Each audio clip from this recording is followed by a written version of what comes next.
Was good, Lonerd. I went from this noisy city to this quiet forest. Keep watching to see what happens.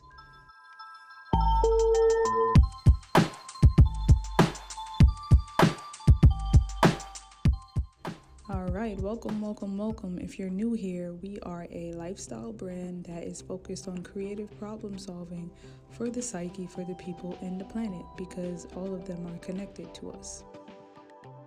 I had the opportunity to spend 3 weeks at an eco-village, which, according to Wikipedia, is a traditional or intentional community that hopes to become more socially, culturally, economically, or ecologically sustainable. Out of all the options that I had, I chose the Oracle Institute in Independence, Virginia. One of the first things that I noticed was how beautiful the property was.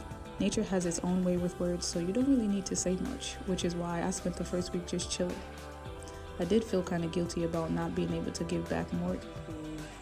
Being, someone of Afro-Caribbean descent, we were people that worked very, very hard just to breathe, just to live, just to eat. I'm very much being called to protect my energy and my life force that allows me to continue to be here, And the more I try to fall into that mold and work harder and do what people want, the worse I end up feeling. Both leaving and staying in New York City took a toll on my health. Sometimes you just need to breathe. I was able to take some time to do the things that I know that I loved that was good for my health, like cooking and real healthy foods at that. I also got to do some yoga, stretch myself out, just really come into balance with who I am and who I'm supposed to be on this journey of mine. They definitely get a check for the psyche, but another thing that was one of my favorite parts is the people. I actually got a silent lunch from Nico during my sabbatical week, so that was really nice. And it turns out that Michael is a music lover, so we got to jam out a little bit. He is also the path of the artisan. The Oracle Institute is an educational nonprofit charity organization, and its micro-community, the Valley of Light, allows for 5 different paths for its members to evolve. The 5 paths, the peacemaker, the scientist, the native, the artist, and the oracle, are based on the 5 traditional branches of yoga. Its mission is to create and advance a new world based on interfaith unity and to cultivate a culture of peace. It was nice to see the community celebrating the advancement of one of its members. It's a clear example of them preserving their individual, which the Lonerd is obviously a big fan of. They are clearly for the people, so another check.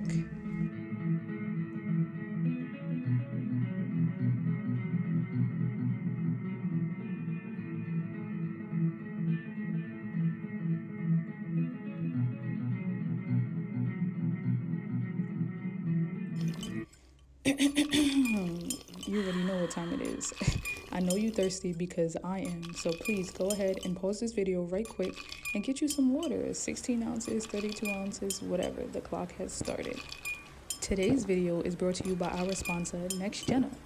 Next GENNA is a group within the Global Eco-Village Network with an aim to educate, connect, and inspire the youth to build the world we wish to be a part of. It was because of Next GENNA that I was able to experience this eco-village and bring this lovely footage to you. So if you like what you see, please go to their website, nextgenna.org. All right, I'm gonna shut up now. Drink.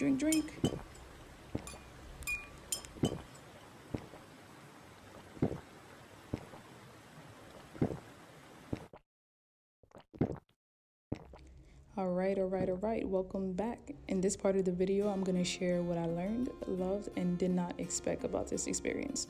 The first thing is that I learned a lot about tending to animals from Darcy.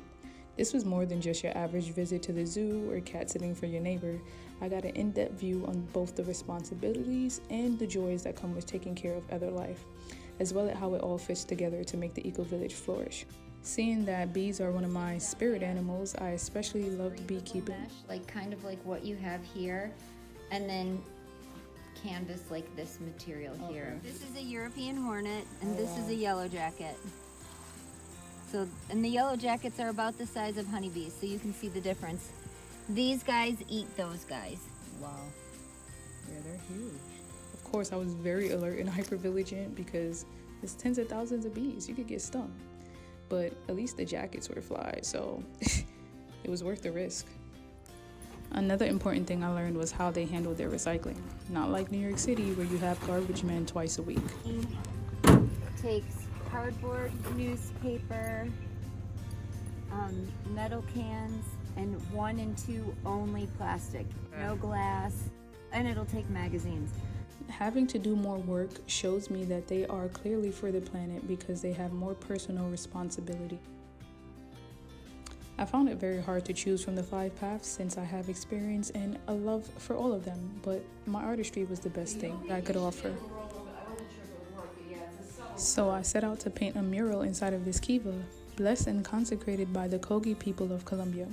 Laura explained to me that the Kogi tribe were living peacefully and uncontacted up in the Sierra Nevada mountains for hundreds of years and came down to provide the original instructions and to warn of the dangers headed to the Great Mother Earth caused by us, the younger brother.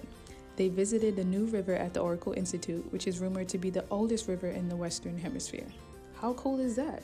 I'm so blessed to be able to have contributed to this.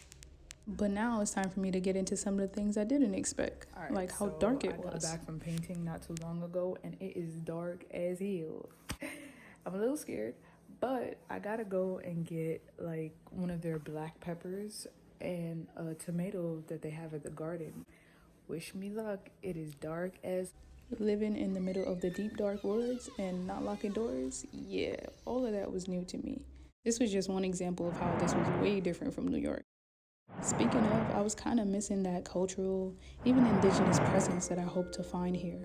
The healers, the seers, the live, breathing, living spirit. This is the Valley of Light, but I couldn't help but think about the shadows. How much of this new world that's being ushered in is just a mirroring or a returning to the principles and practices of those who were demonized, abused, and killed for their beliefs? This is why traveling is so important, because it takes you outside of yourself to reflect. Laura told me that the main road used to be called Battlefield Drive, indicative of all the bloodshed and lives lost over the land. She changed the name to declare a new story for the land. She has extensive experience studying native cultures and advocating for maintaining sacred spaces. But how can we move towards love and light without justice being served and reverence restored for all that's been lost? I don't really know. I don't have all the answers, but I can say that an intentional community is a great place to start. It's a promise and a dedication that a group of Lonerds connected through integrity, morality, and commitment can work to figure it out together. That's all I got, Lonerd. If you'd like to learn more about the Oracle Institute and maybe even schedule a visit to the beautiful Valley of Light, head to theoracleinstitute.org and keep up with Next GENNA on Instagram. Thanks for being here, Lonerd. Be sure to catch my next video where I share my experience of being homeless in Chicago.